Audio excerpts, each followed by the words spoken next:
Taste the Daily.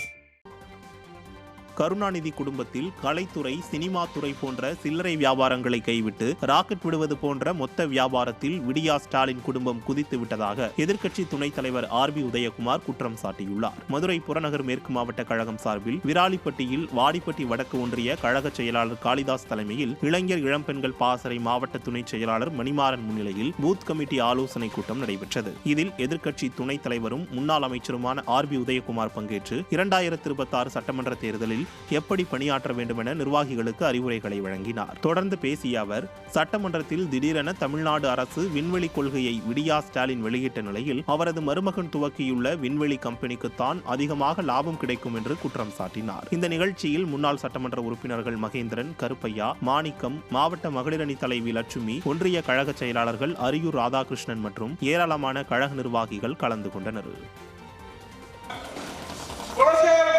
அரசு நிலத்தை சுத்தி இருக்கிற பட்டா லேண்ட கூட இவங்க வாங்கிட்டாங்க. யாரு? கருணாநிதி குடும்பம், ஸ்டாலினுடைய மருமகன் சபரீஷன்.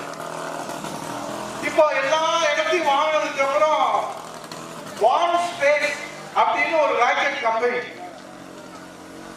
இப்ப இந்த ராக்கெட் கம்பெனி தொடங்கினா உதயகுமார் உனக்கே வைத்திருச்சு அப்படின்னு நீங்க கேட்கக்கூடாது. நான் வைத்திருச்சலோட பேசல.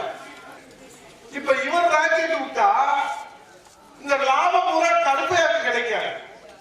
வான் ஸ்பேஸ் என்கிற அந்த விண்வெளி கம்பெனி சபரீஷனுடைய மச்சினை, அண்ணன், தம்பி, அதுல பார்ட்னரா இருக்கிற அவங்களுக்கு லாபம் போகும். அதுக்காக இந்த தமிழ்நாடு அரசு அவசரமாக விண்வெளி அரசின் கொள்கை என்று வெளியிட்டு இதற்கு அரசின் மானியம் கோடிக்கணக்கில் இந்த ராக்கெட் விடுறதுக்கு கோடிக்கணக்கான ரூபாய் மானிய அரசு கொடுக்கும். யார் கம்பெனிக்கு? வான் ஸ்பேஸ் சபரீஷன் கம்பெனிக்கு. இந்த ஸ்டாலினுடைய